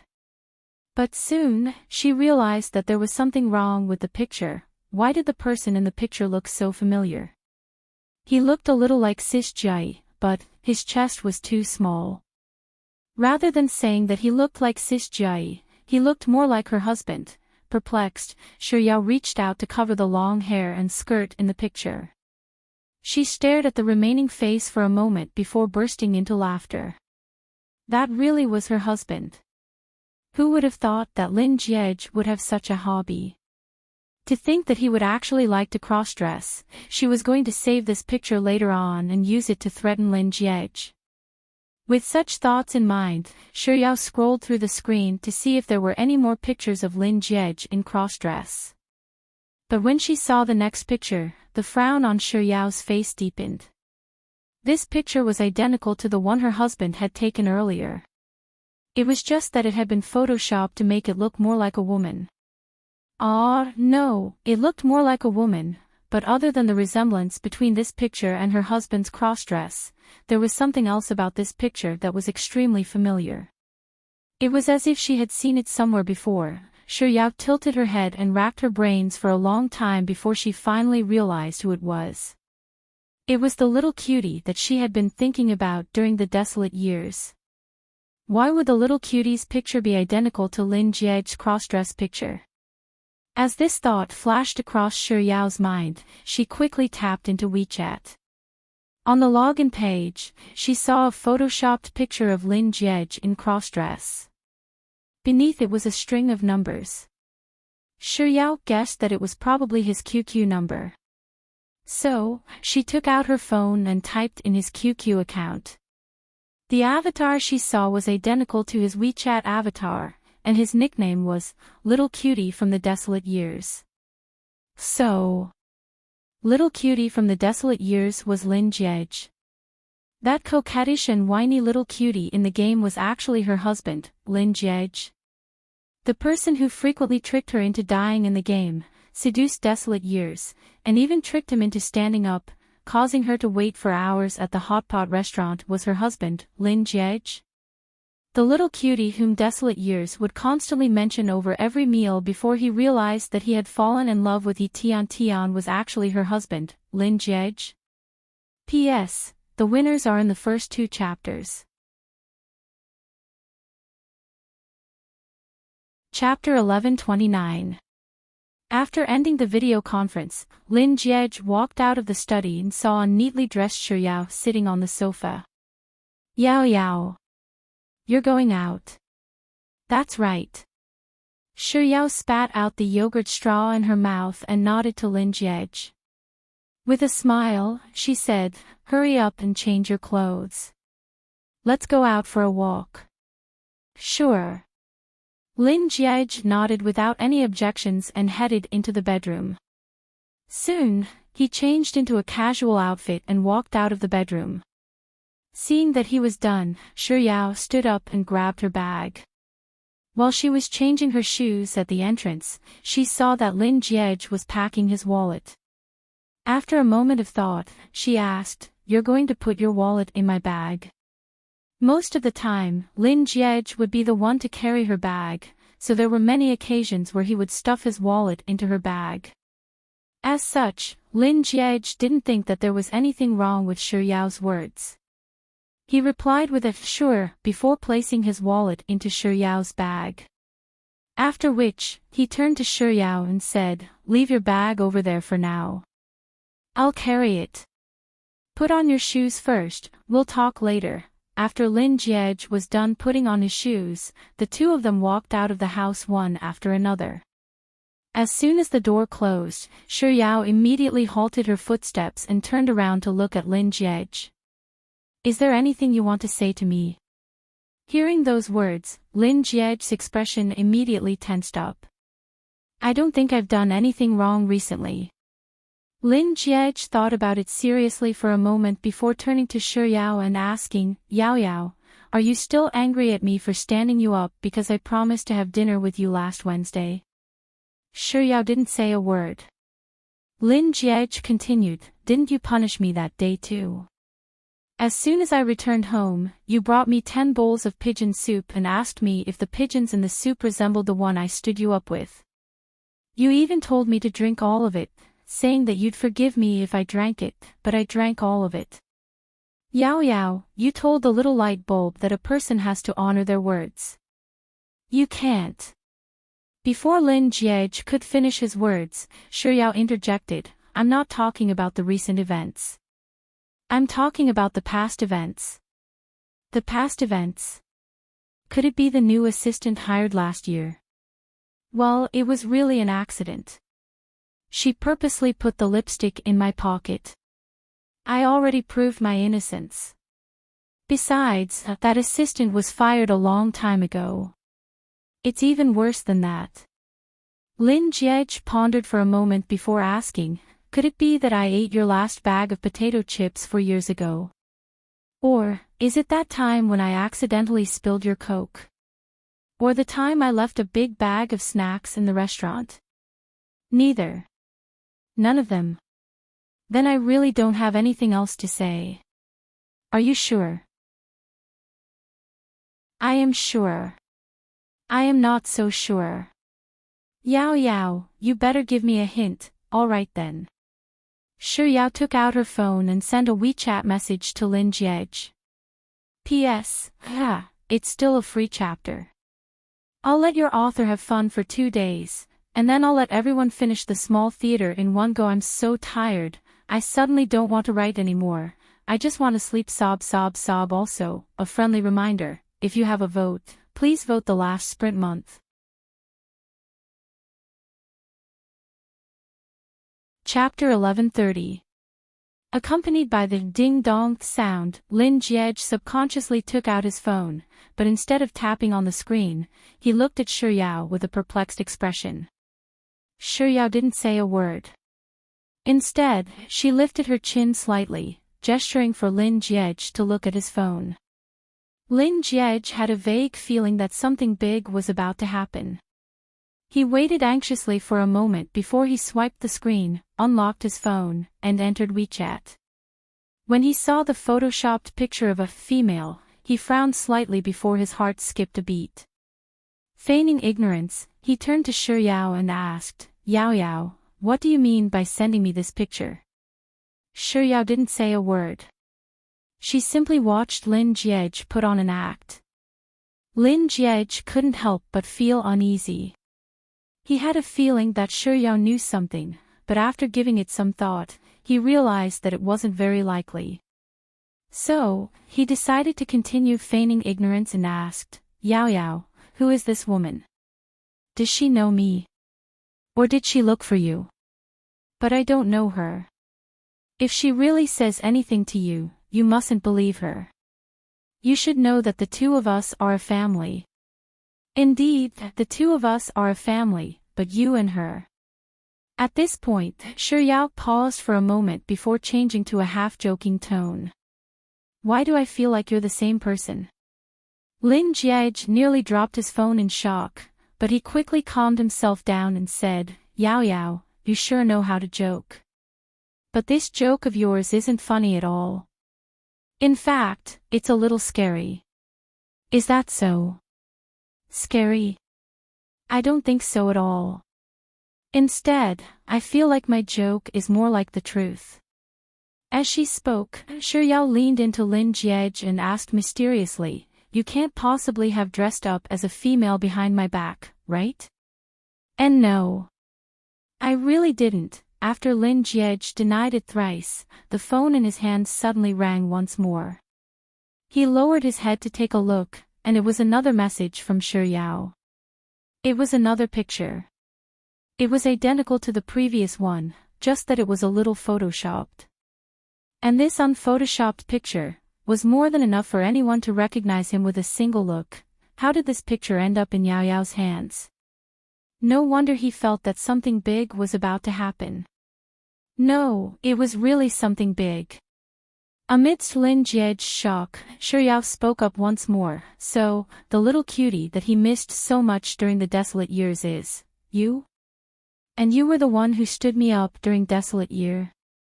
Are you still the one who set me up in the game? Hearing those words, Lin Jiej rejected it without any hesitation. You should just focus on this matter. Alright then. Xiao didn't waste any more time with Lin Jiej. She took 2 steps back, opened the door with her fingerprint, and returned home. From now on, don't even think about going home. After saying those words, Xiao slammed the door shut with a loud bang. Locked outside, Lin Jiej was stunned for a moment before he walked up to the door and entered his fingerprint. Seeing that the door wasn't opening, he tried entering the passcode instead, only to realize that it was wrong. Thus, he began knocking on the door. Back at home, Xiao had no intention of opening the door for him. So, he began trying to decipher the passcode. After several tries, he was told that the passcode was wrong.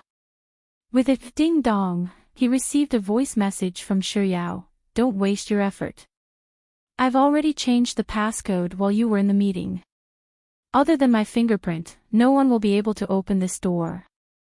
So, when he finished the meeting and she suggested going out for a walk, she was already prepared. Lin Jiej was just about to reply when another voice message popped up on his screen. That's right, I came prepared. Other than the fact that you won't be able to enter the door, there's one more thing. I've just called the bank and reported the loss of the few bank cards that you often use. Also, I have your wallet with me, and your identity card is in your wallet. So, you should really consider whether you want to come clean with me or not. Otherwise, not only will you have no money to spend, you won't even be able to stay in a hotel. P.S. This chapter is still free. Ha ha ha, I'm going to write a little drama for everyone. Roar roar roar. I wonder if you guys are still around. Hee hee. Chapter 1131. Lin Jiej stared at Xiao's message on his phone. 3 seconds later, Lin Jiej. In the past, he had always looked down on Soft Bun's intelligence, and he even said that she was an idiot. But now, he actually fell for her tricks. If it had been any other condition, he would have surely admitted defeat and done it without batting an eyelid.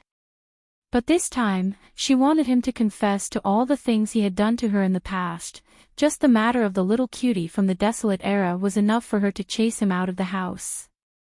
If she knew that he was the one who poured the basin of water on Han Jing when he confessed to her while singing a song to her, if she knew that he was the one who exchanged the erotic content in the love letter she received in the library, if she knew that he thought that she was having an affair after the competition in Shenzhen, so he hid his wallet and had his sister lure her out to pick her up, just this thought alone was enough to make Lin Jiej feel as if he had lost half his life. No, I mustn't confess. With this thought in mind, Lin Jiej began knocking on Shi Yao's door while apologizing to her sincerely. However, at home, Shi Yao was busy munching on fries and watching a movie, completely oblivious to Lin Jiej's frantic actions. Lin Jiej's phone was slowly running out of battery due to the constant messaging. Without a charger, he didn't dare to bombard Shi Yao's WeChat anymore. Thus, he could only turn to the family chat group to seek help. Less than 111,111? No one responded to him. Less than 111,111. Still no one responded to him. Less than 111,111. May I know if any of you are online? The group fell silent. Lin Jiej sent a red packet over. Soon, the red packets were all snatched up, but no one responded. Lin Jiej cursed under his breath before manually tagging the members of the group. Lin Jiej's father, Lin Gubei, couldn't help but appear. Eating, sleeping, beating son, what's the matter? Less than 111,111, it's like this, Dad. Yao Yao is throwing a tantrum with me. Can you come over to our house? As long as you're here, Yao Yao will surely open the door for me on your account. After a pause, 11111 said, it's fine if you don't want to come. You can ask my mom to come. The effect will be the same. The group was silent for a very long time. Just as Lin Jiej was about to give Lin Gubei a call, a new message finally appeared on the screen. Eat, sleep, beat son, your mother said that if I go, I won't be able to return home. So, son, I'm sorry, I don't want to accompany you on the streets. Lin Jiej unwilling to give up, Lin Jiej continued to at the others. This time, it was old Mr. Lin who finally appeared. Old Mr. Lin's typing wasn't very smooth, so he always sent voice messages. Lin sure loves me the most, brat, did you provoke Yao Yao again? Are you a man or not? You make your wife angry every day. Serves you right for not letting you into the house. Let me tell you, the old house will not take you in.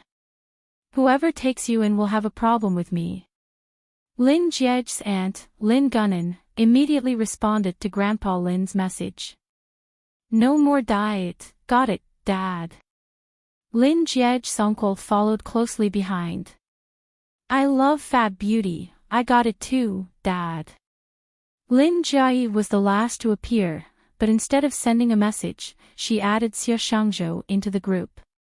After Xie Shangzhou entered the group, Lin Jiai sent a message, I got it +1, Grandpa.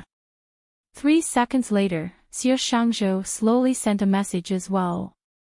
I also received a +1, Grandpa.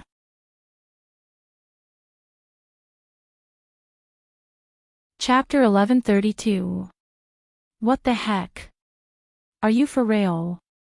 Is his popularity that bad?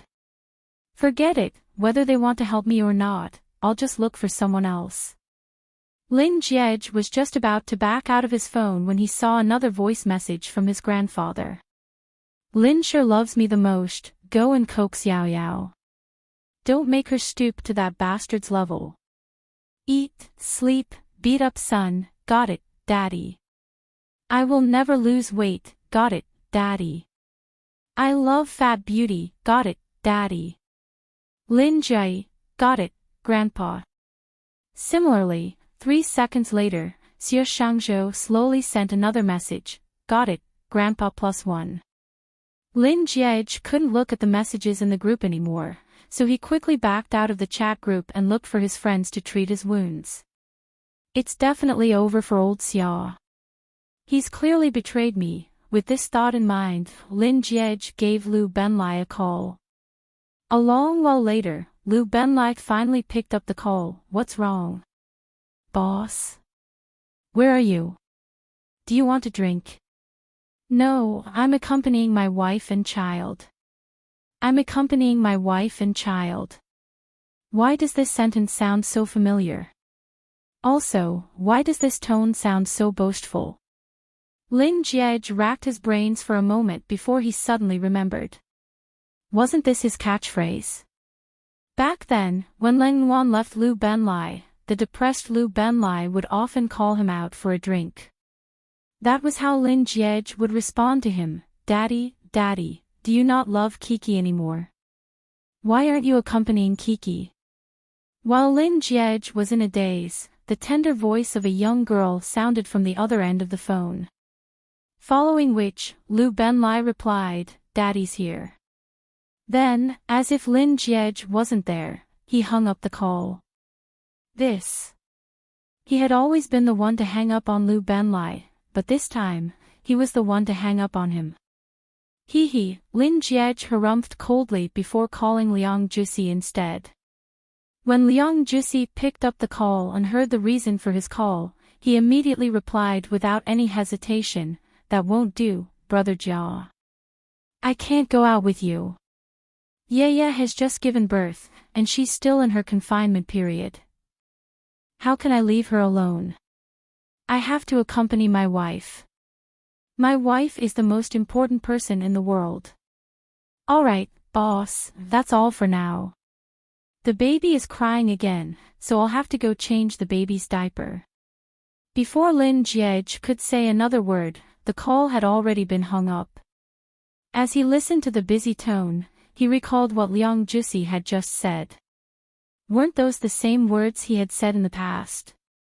After Shi Yao gave birth to the little light bulb, no matter who they called, he would always say the same thing, F***ck, it's poison. With this thought in mind, Lin Jiej gave Desolate Year a call, but this time, no one picked up.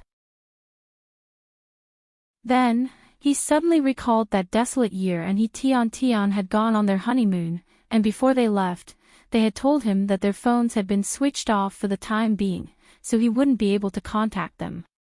This was exactly what he had done back then. From the looks of it, no one would be able to save him anymore. He had always thought that he was quite a popular person, so why did he end up being deserted at such a crucial moment? Lin Jiej pondered for a moment, and in the end, he decided that it was better to rely on himself than on others.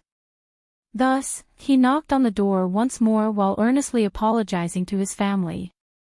1 day, 2 days, 3 days, Lin Jiej, who had been unable to return home for 3 consecutive days, was on the verge of going insane. Chapter 1133. In order to prevent Shi Yao from finding out about his scheme, Lin Jiej specially chose a time when Shi Yao was in class to head to the kindergarten. Little Lin Shi, who was in the midst of his afternoon nap, was woken up by his teacher. His face was filled with displeasure, but when he saw Lin Jiej, he still greeted him, Daddy. Then, with a lecturing tone, he said, Daddy, don't you know that it's immoral to disturb someone's sleep? Lin Jiej, just who in the world did he inherit this personality of his? Recalling that he had a favor to ask of the little light bulb, Lin Jiej suppressed the urge to slap him and said, I'm here to discuss a business deal with you. Business deal? Little Lin Shi's interest was piqued. What kind of business deal? I want to go home. If you help me, I'll fulfill your conditions and buy you all the toys you want. A contemplative look surfaced on little Lin Shi's tender face. A moment later, he said, It's not like we can't talk about this business deal. Lin Jiej. What should I do? I really want to slap him. But Daddy, I have conditions. You've learned how to bargain. Lin Jiej's eyebrows shot up. Let's hear it. Little Lin Shi, firstly, Daddy, you can't ask me to wash your socks anymore. On top of that, you have to help me wash my socks. Lin Jiej gritted his teeth and held himself back. All right. Little Lin, sure. Secondly, Daddy, Mommy will sleep with you on Mondays, Wednesdays, and Fridays, but you have to sleep with me on Tuesdays, Thursdays, Saturdays, and Sundays. Lin Jiej flew into a rage. Why do you have one more day than me? You'll have to ask around then. Who was the one who said that there are only 7 days in a week? If there are 8 days, I'll reluctantly give you one more day. Little Lin sure said impatiently. Daddy, do you agree or not? If you don't agree, then forget it. I'll go back to sleep. Agree, agree, agree. Are there any other conditions? Yes. Little Lin sure said as he started counting with his fingers. Thirdly, Daddy, you have to bring me along to play games. Fourth, Dad, you have to help me with my homework. I know you'll definitely say that homework is my problem and I want to do it alone. But those questions are really too brainless. I really don't want to do them. They'll lower my IQ. Looking at his son's smug expression, Lin Jiej nodded in disdain and said, All right, all right, all right. Can we reach an agreement now?